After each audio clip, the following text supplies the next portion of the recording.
Organisation के माध्यम से द्वितीय विश्व युद्ध के पश्चात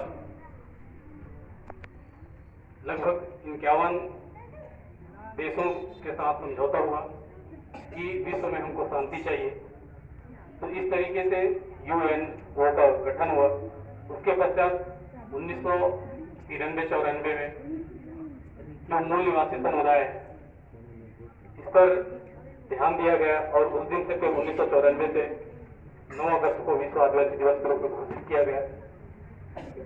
तो आपको बताना चाहूंगा कि ये हमारे केवल भारत देश में ही नहीं, न ही छत्तीसगढ़ में और न ही छत्तीसगढ़ के कवर्धा जिले में और न ही कवर्धा जिले के गुलाब, अभी तो पूरे विश्व में आज के दिन आदिवासी समुदाय के द्वारा यह पर्व मनाया जाता है।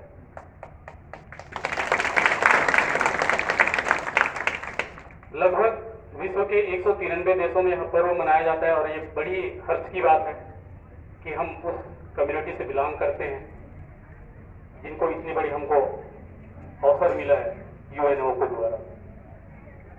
तो चलिए कार्यक्रम की इस कड़ी को आगे बढ़ाते हुए मैं आपको अगली कड़ी की ओर ले चलता हूं। फर्स्ट उद्बोधन मैं चाहूंगा हमारे गोंडवाना स्टूडेंट्स यूनियन के अध्यक्ष जो जिला अध्यक्ष है उनको आमंत्रित करूंगा। सेकंड में हमारे गोंड समाज सेवा समिति के जो ब्लॉक अध्यक्ष मनीराम सिदावी जी, उसके पश्चात हम हमारे लोहारा विरासत के राजा जी का उद्बोधन सुनेंगे। तो इस प्रकार से इस कड़ी में मैं 3 उद्बोधन को ही रख पा रहा हूँ।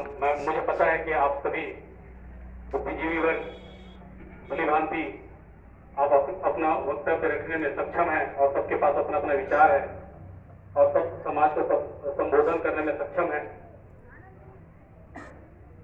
तो मैं आपको अगली कड़ी की ओर ले चलता हूँ।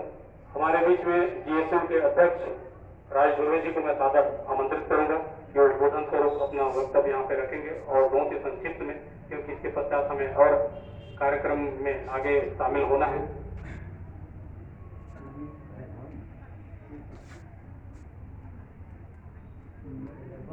हेलो, मेरी आवाज यदि आप तक पहुंच रही होगी तो आप अतिथि के लिए मंच पर उपस्थित हों।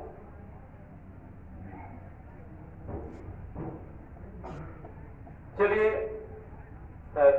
हो सकता है कहीं पर व्यस्त होंगे, तो मैं सादर हमारे गोंड समाज सेवा समिति के ब्लॉक अध्यक्ष मनीराम सिदावी जी को आमंत्रित करूंगा। आज के इस कार्यक्रम में उद्बोधन स्वरूप अपना वक्तव्य रखेंगे। सादर आमंत्रित महोदय, एक बार जोरदार ताली से स्वागत करें।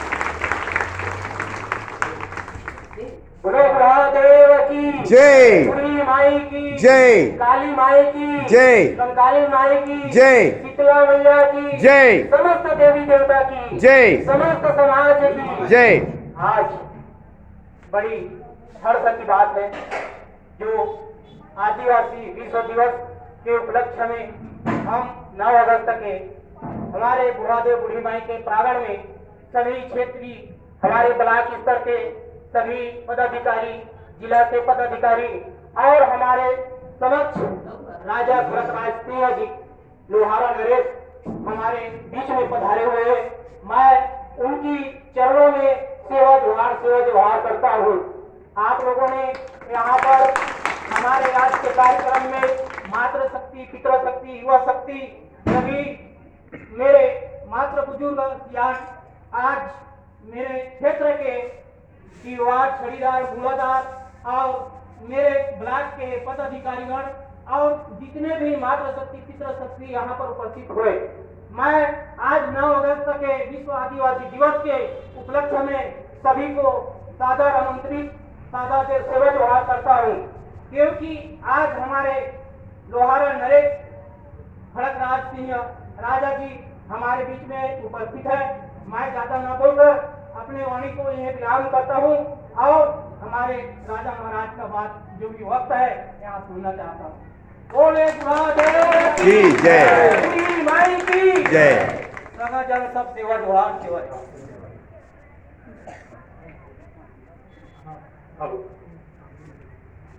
बोले गुरुदेव की जय। चलिए, कार्यक्रम की इस कड़ी को आगे की ओर बढ़ाते हुए मैं आप सभी प्रतीक्षारत हैं हमारे बीच राजा साहब को आप सुनना चाहते हैं, तो मैं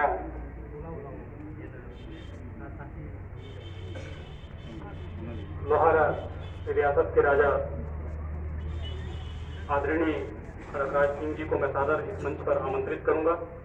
वे समाज के लिए अपना वक्तव्य रखेंगे और अपने विचार को हम तक पहुंचाएंगे। तो मैं आग्रह करूंगा कि महोदय जी आप सादर आमंत्रित।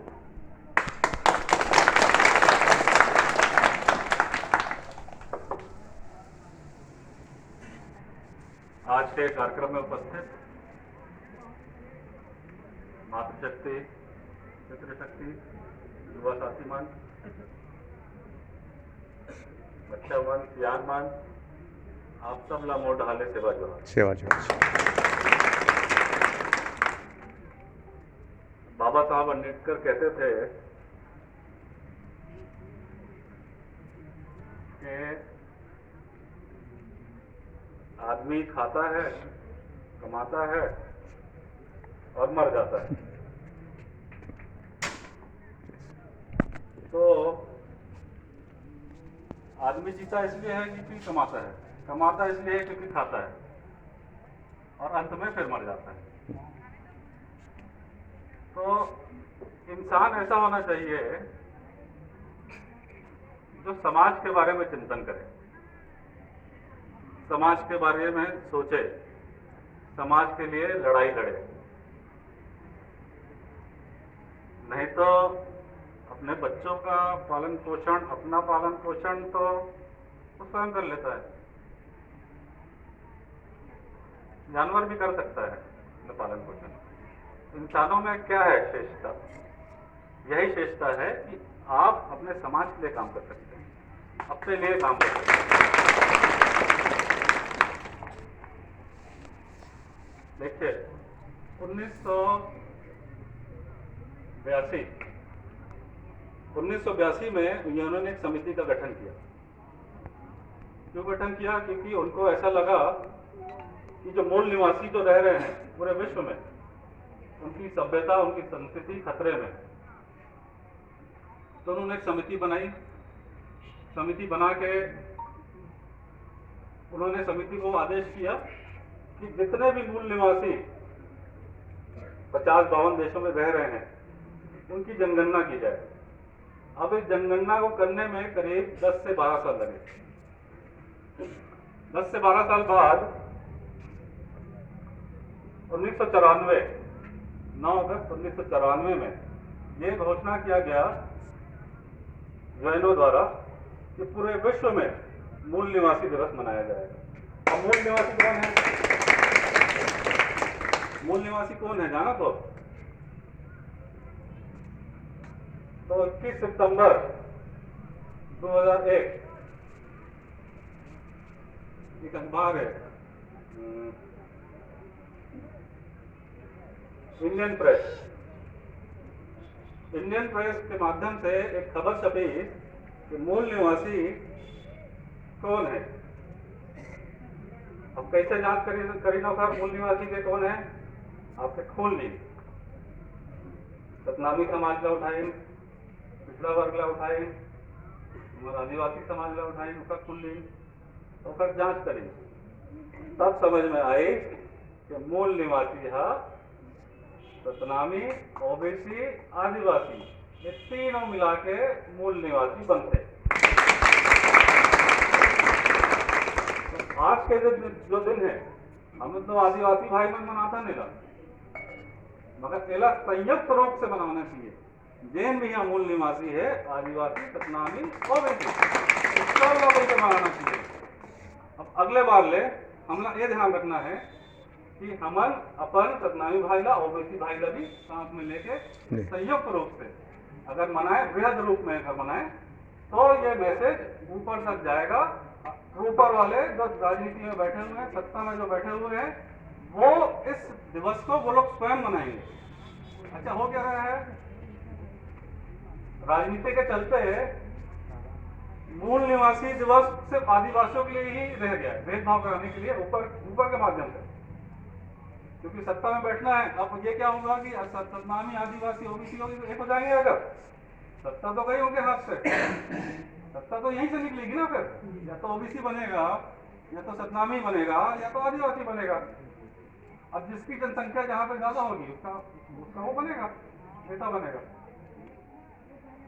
तो इस बात को हमको समझना है, ये भेद को खत्म करना है हमको, और जिस दिन ये भेद खत्म हो गया तो आपका शासन आ गया।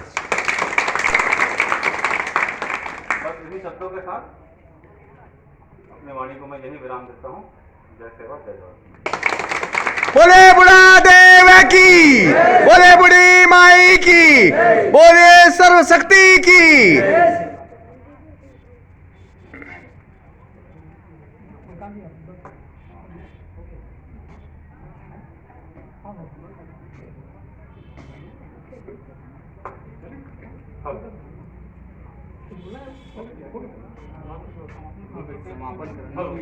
हेलो, बहुत ही बढ़िया उद्बोधन स्वरूप हमारे बीच में हमारे लोहारा रियासत के राजा रघुनाथ सिंह जी ने आपको यूएनओ के संबंध में आपको जानकारी दी, यूनाइटेड नेशन ऑर्गेनाइजेशन के संबंध में। तो इस पर थोड़ा सा हमारे जो जैसा यह कार्यक्रम ज़्यादातर सिर्फ गोंडवाना स्टूडेंट यूनियन को जाता है, इस पर अध्ययन कीजिएगा कि हम मूल निवासी कैसे हुए और आदिवासी कैसे हुए, आज हमारे अधिकार कहाँ हैं और हम किस लेवल पे आज ठहरे हुए हैं। तो ये बहुत जरूरी है उन तमाम हर एक आदिवासियों को, जैसे आप सब विदित है कि छत्तीसगढ़ में 42 जनजाति है, तो पहले तो हमारी है लगभग 45 लाख के आसपास छत्तीसगढ़ में हम लोग निवासरत हैं, हमारी जो जनसंख्या है। तो हमको उन 42 जनजातियों को लेकर के चलना है। यदि हम 42 जनजाति को मिलाएं तो 89 लाख 2010-11 की जनगणना के अनुसार हम लोगों की संख्या है छत्तीसगढ़ में। दूसरी बात, 25% की रिजर्वेशन है, और आप अभी भली भांति विदित है कि हर अधिकार को मांगने के लिए हमको लड़ना पड़ता है शासन किसी की भी। तो ध्यान दीजिएगा, जहाँ पे रिजर्वेशन सीट है ना तो वहां पे कांग्रेस और ना तो बीजेपी। आप अपने समाज के किसी व्यक्ति को चुन करके भेजेंगे तो निश्चित समाज की आवाज को आपके विधानसभा और लोकसभा तक ले हमको इस पर विचार करनी है। बहुत सारे ऐसे मुद्दे हैं जिस पर हमें जानने की आवश्यकता है, और उस पर असेसमेंट करिएगा, खुद को असेसमेंट करिएगा, अपने परिवार के साथ असेसमेंट करिएगा, तब जाके हम कहीं सफल हो पाएंगे। इन्हीं आशा और विश्वास के साथ आज का संबोधन का कार्यक्रम इस प्रांगण का यहीं पे समाप्त होता है।